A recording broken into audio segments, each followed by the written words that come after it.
Why would birds do something like that? I mean, why would they just attack?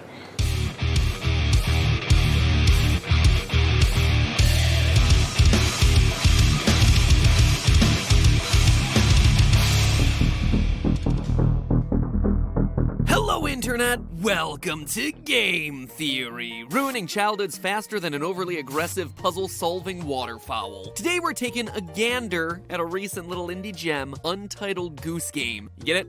Gander, name for a male goose? Haha, that is some spicy writing there, Matpat. Anyway, if you're not familiar with this game, allow me to break it down for you. Get it?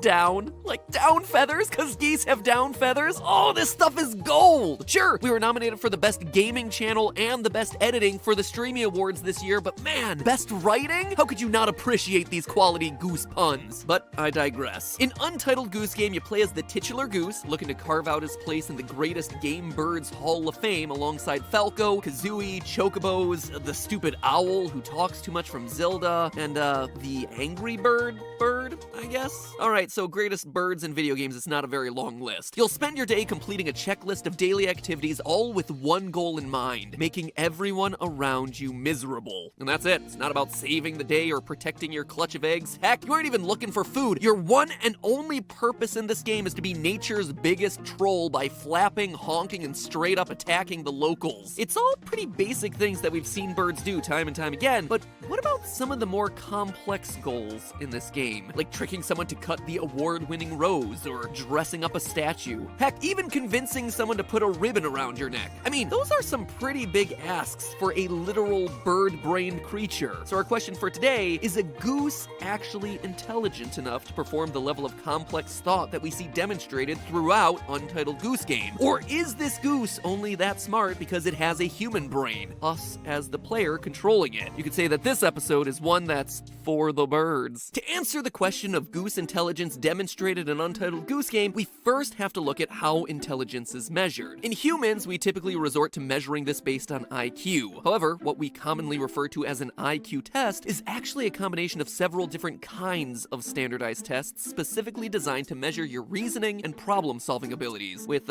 questions like this one. Frankie likes the number 169, but not 168. He likes 900, but not 800. He likes 225, but not 224. Based on those rules, which does he like, 1600 or 1700? Here, take your time, think through it, leave your response down in the comments along with your rationale as to why you think that's the answer, and then see if you're right. I'm gonna give you the answer later on in this video. But obviously, researchers can't just sit a goose down in a classroom and start asking it questions, and therefore, they don't typically try to give animals an overall general IQ score. Instead, they usually test them on individual tasks that are intended to measure various cognitive skills like memory, language, use of tools and weapons, reasoning and problem solving, and also something they call theory of mind, which is really just the ability to understand that other living creatures have mental states that are different from your own and might affect their behavior. And it's those sorts of animal tests that matter the most for our theory today. By observing the goose's behavior as he performs some of the more complex tasks in the game, we can then identify what cognitive skill the goose is best demonstrating, and then see whether there are any scientific studies that show geese having this skill in the real world. I don't know about you, but it's enough to give me goosebumps. Maybe that's a bit extreme, but I couldn't think of another way to work in another goose pump.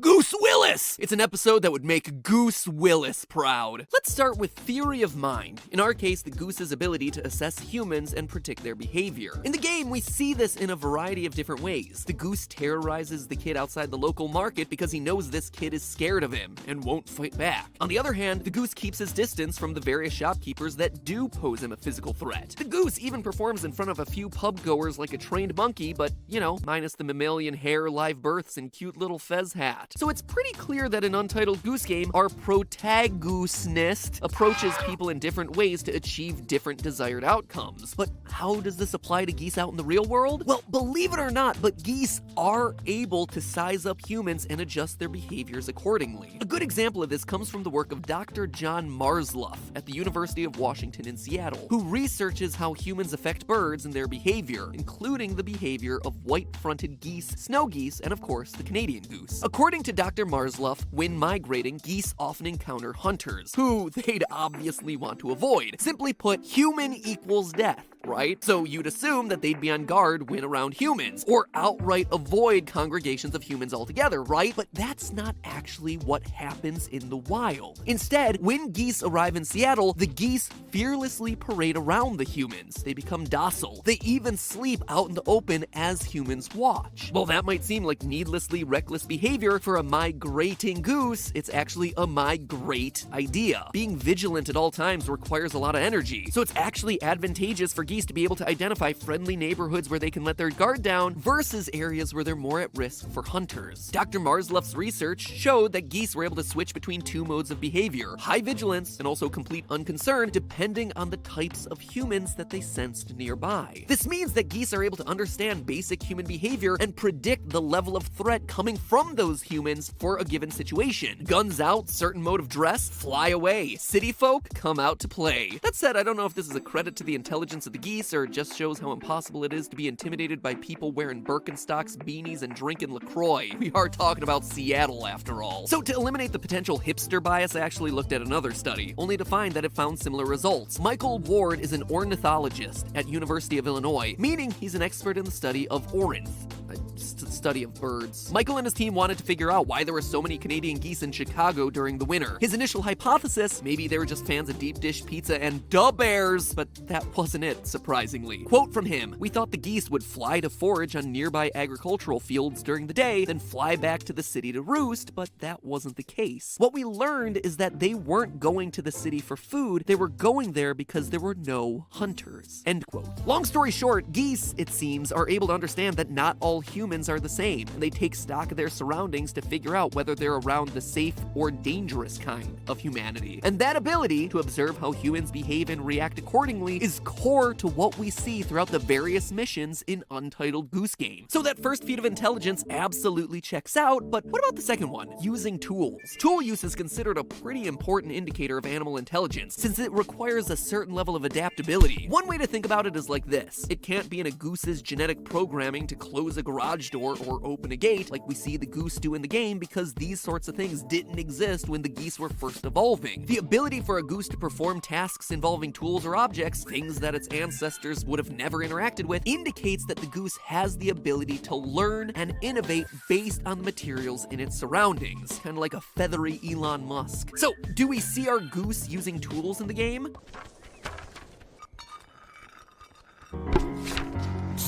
Okay, well, sure, I mean, he uses tools insofar as he grabs rakes and shovels and drags them around with his creepy little geese teeth.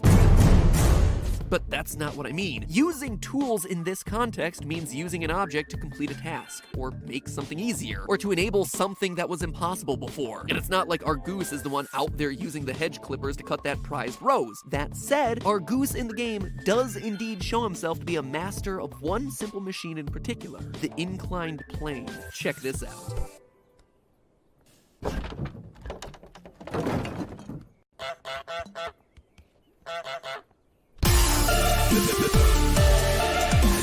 Sure, to you it might just seem like a pile of junk, but in actuality it's a goose wrap. It's a goose wrap. I mean ramp, forgot the M. Goose wrap. Hey, I'm a goose. Take a gander at me, your new MC, flying free, cutting your bush and spilling your tea. But in actuality, it's a goose ramp. You see, domestic geese can't fly, so without the tool of a ramp, that goose would have been trapped there. And it doesn't stop there either. The goose uses baskets to carry groceries, uses a garage door tether, even unlatches gates and unties strings. In this way, the goose shows that he has a rough understanding of the tools that humans use. But what about geese in real life? Well, you might think it odd for a goose to possess a brain that's well adapted to using tools, but it's actually quite common for birds to possess this sort of skill. You ever heard of a nest? Well, a nest matches all the qualifications of tool use in animals. The bird carries an object for future use, in this case a stick or a twig or a piece of twine. It then uses that building material to help with the problem, ensuring the safety and stability of its eggs. And lastly, the twigs and twine are modified by the bird with the specific intent of building the nest. In fact, geese in particular are uniquely suited to dealing with unfamiliar familiar nest-building materials because they're migratory. Unlike a lot of other birds, which might spend their entire life living in a single habitat, geese that migrate have to create nests in a variety of different environments and are therefore constantly choosing the best materials for the job. In the modern day, sometimes that means using artificial materials like human-made nets, or say, a pile of bells. Geese even know enough to build their nests adjacent to man-made structures to help them protect against the wind. Now, I know what you're saying. Matpat, you said that you would get us an answer to that IQ test from earlier, and yeah, I'm getting around to that, but otherwise I know what the rest of you are saying. Most of this stuff is just primitive learned behavior, and to that I say yes. Yes, it is, but don't get your feathers all rustled because now we're on to the big daddy, reasoning and problem solving in geese. This concept might seem like a straightforward idea, but it's important to understand what exactly is meant by problem solving skills when applied to the animal world. Many animals are engaged in what would initially look like problem solving behavior, but really they're just performing certain actions by instinct. For instance, an earthworm responds to rain by crawling out of the wet ground so it can get oxygen, but this isn't proof of thought or any sort of cognition. A worm is just biologically programmed to seek out the surface when the ground is wet. It's not thinking, oh no, I'm gonna drown, I gotta get to higher ground so I can breathe. It just does these things immediately from birth without having to learn them. Likewise, succeeding through trial and error doesn't indicate problem solving either. Let's take the observations of C. Lloyd Morgan, a famous scientist of animal behavior. Morgan observed that a dog in a latched enclosure would eventually discover how to lift that latch, and after doing so for the first time, would then be able to repeatedly perform that step in faster and faster instances. This is an example of learning. However, prior to learning how to unlock the latch, the dog wasn't making any deliberate attempts to unlock his confines. He was just randomly flailing around until he eventually discovered the solution by trial and error. It never thought about the problem and mentally formed a solution to try out. Sure, dogs can be taught how to solve a problem, but they can't figure out how to solve the issues themselves other than by trial and error. On the other hand, Wolfgang Kohler, another early animal investigator, found in 1917 that chimpanzees were actually capable of reasoning. After realizing that a fruit was too high for them to reach, these chimpanzees responded by placing a box underneath the hanging fruit and then climbing onto the box in order to reach it. This was not just a random act that led to a solution. These chimpanzees deliberately observed a situation and mentally formulated a potential solution to try out. This is what is meant by reasoning and problem solving when you talk about the animal kingdom. Now, obviously, not all animals are going to be as smart as chimps. They are some of our closest living relatives after all. But could our white-feathered hero do the same thing? Or is his performance just going to give us a big old goose egg? Well, it turns out that being a bird brain isn't as strong of an insult as you might think. Birds are, in fact, some of the few animal species that are indeed capable of reasoning out cause and effect. Specifically, the bird-type corvids are shown to possess similar reasoning skills that rival even the reasoning of chimps. Now, corvids include your crows, ravens, and rooks. An experiment conducted by researchers Nathan John Emery and Christopher David Bird, yes, that is his real name, talk about your nominative determinism, saw rooks presented with food that could only be retrieved by raising the water level in a container. Huh, now why would that sound familiar?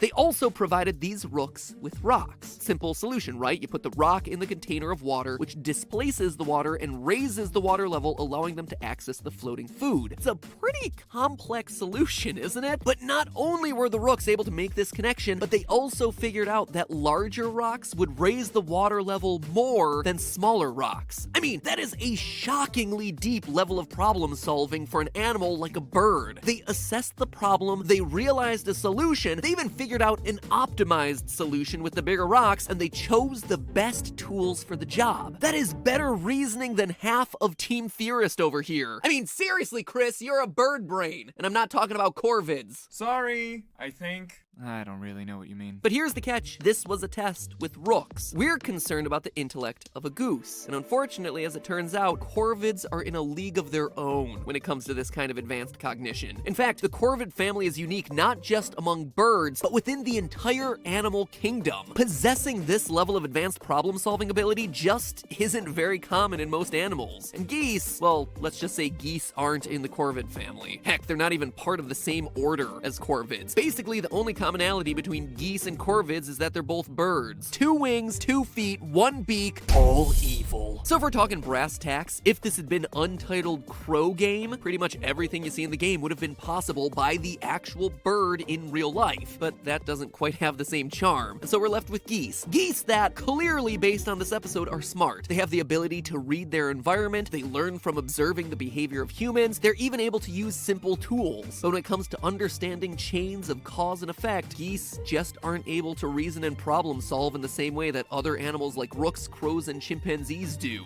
Geese, like dogs, are stuck figuring things out by trial and error, which, when you look at the task list of Untitled Goose Game, is most of what you need, quite honestly. This is a game of stealing shinies and chasing children. Of the game's 45 different tasks, only 13 really require an upper level of reasoning. But yeah, if we're assessing whether a goose is smart enough to do all of the things we see in this game, then this goose is cooked. But hey, you want the answer to that IQ puzzle from earlier, right? Well, 1600 is the right answer. While you might think that Frankie likes numbers that are divisible by 5 or have an even or odd number or something like that, what it all boils down to is that Frankie just really likes his perfect squares. 225 is 15 squared, 169 is 13 squared, and 900 is just 30 by 30. So 1640 squared, he likes it. Hey, Frankie! And since you wanted to hear that solution so badly and waited until the end of the video to get it, here's a last one for you to debate down in the comments. How many 4-sided figures appear in this diagram? Good luck. I'll give you the answer, as well as a cool new theory next week. Until then, honk honk! It's an episode that'll make Goose Willis proud, famed actor of the waterfowl world, famous for his movies Die Hard, Armageddon. I can't think of any bird puns to go in with any of those. Sixth Sense, the sixth. I feel like there's so many I'm leaving on the table right now. Armageddon. Shoot, Die Hard. Die Hard. Wow, I can't think of a single goose or bird pun for any of those 3. I am so disappointed in myself.